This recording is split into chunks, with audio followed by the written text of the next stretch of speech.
The Castrol Baberspan 500 took place in the normally dry and dusty Western Transvaal recently. The event kicked off on the Friday with a 70-kilometre time trial to determine starting orders for the following day's 448-kilometre racing section. Heat and dust were to impose restrictions on competitors' speeds on Friday, but fortunately heavy downpours that evening improved conditions for the race on Saturday. Wat die route aanbetref, dit is hoofdzakelijk dieselfde as verlede jaar. Daar is nieuwe trajecte in wat stadiger is. Die Round the Houses vandag, as ek het so mag noem, is 'n heeltemal nuwe route. Dit gaan deur blanke bloeieres op plase waar ons probeer om die spoed af te bring op wenakkers ensovoorts. Setting the quickest time in the time trial were Cassie Kutsia and Richard Leek in the mighty turbocharged Toyota Hilux, followed in quick succession by 6 space frames. We got a good time yesterday. It was dry. I believe in the nights raining quite a lot, and the main thing, we've got a Toyota reliability on our side. So I'm positive about today, and we're definitely going to do well. The early start at 6 a.m. was heralded by drizzle, mud and low temperatures, much to the drivers' collective relief. The usual disadvantage, that of darkness, is one competitors are used to.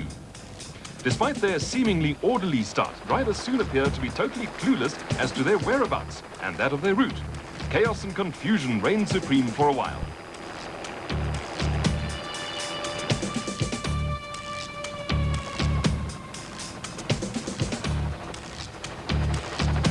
Kutsia and Leek might look as if they know where they're going in the Toyota, but they don't. Watch this. Whoops, where did that bush come from? Losing your way, or wrong slotting as they call it, is a fairly common occurrence in off-road racing, and normally where one goes, another follows. In circumstances like this, the lead can and did change every 100 meters or so. A variety of reasons can be to blame. In the case of the Castrol Baberspan 500, rain had apparently washed out the color of the day-glow orange route markers, thereby leaving them almost indistinguishable from the terrain. At this stage of the event, predicting an overall winner is foolish. It could well be a surprise win, or just as easily one of the current total GTE Off-Road Championship category leaders. Special vehicle category leaders so far this year are Arnold and Estelle Mathieu, while production vehicle category leaders are Lance Whiteman and Gary Emmett. Last year's Baberspan winners, Alfred van Veeren and Piet Pelser, are leading the commercial vehicle category. A bevy of buckies, a dash of panel beating to maintain spectator interest, and with no apparent harm done, they're on their way again. Contrary to appearances, still no one knows where they're going. Just look at the confusion.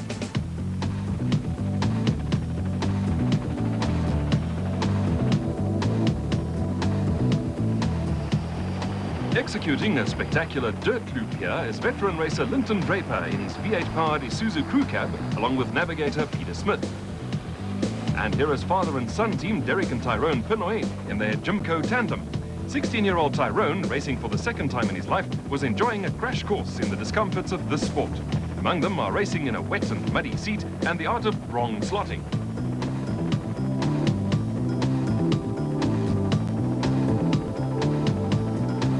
One of the more competitive classes is Class 9. Harry Roscoe and Richard Carolyn, both in raceco's, are two of the quickest of the single-seaters.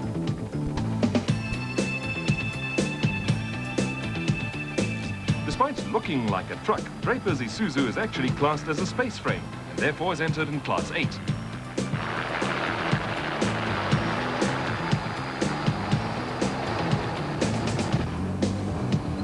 Former Baberspan 500 winners, Avi Reiniger and Lucas Dreyer, were loving every minute of the race. Ons ken die wêreld hier rond.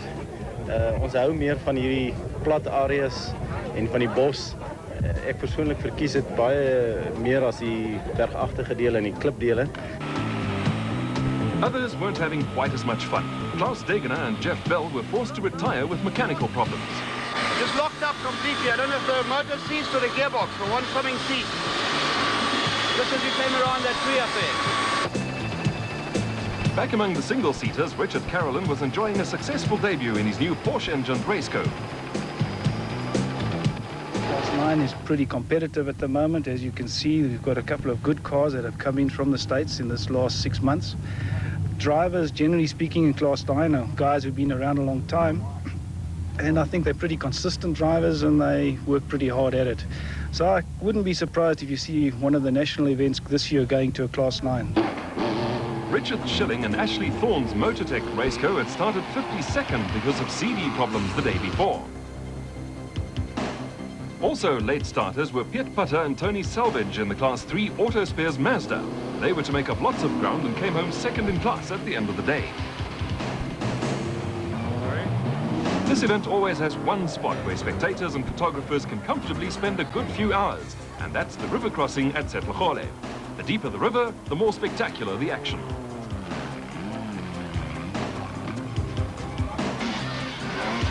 Despite Suzuki quad racer Vickers van Deventer making it look so simple, these machines are not easy to handle.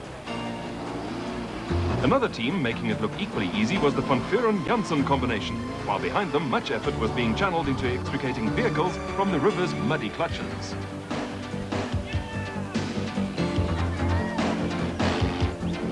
Another Class 9 vehicle looking good was the ex-Fred Levesque Chenoweth, driven by Chris Kinnicker, previously a Beetle and then a Bucky driver. The locals couldn't believe people would do this for fun. Is this the kind of pastime you'd spend weekends pursuing? But off-road races are not your average citizen. The wetter, the muddier, the dirtier, the better it seems. And what better thrill than to extricate yourself from the mud and with a nifty wheel spin rejoin the fray.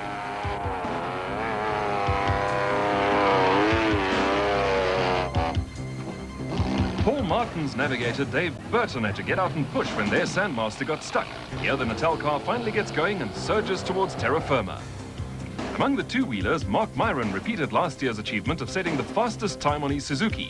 Only 18 seconds separated the top 5 riders. Got the rain today, which is going to be quite a factor. At least there won't be any dust. It's going to be very slippery.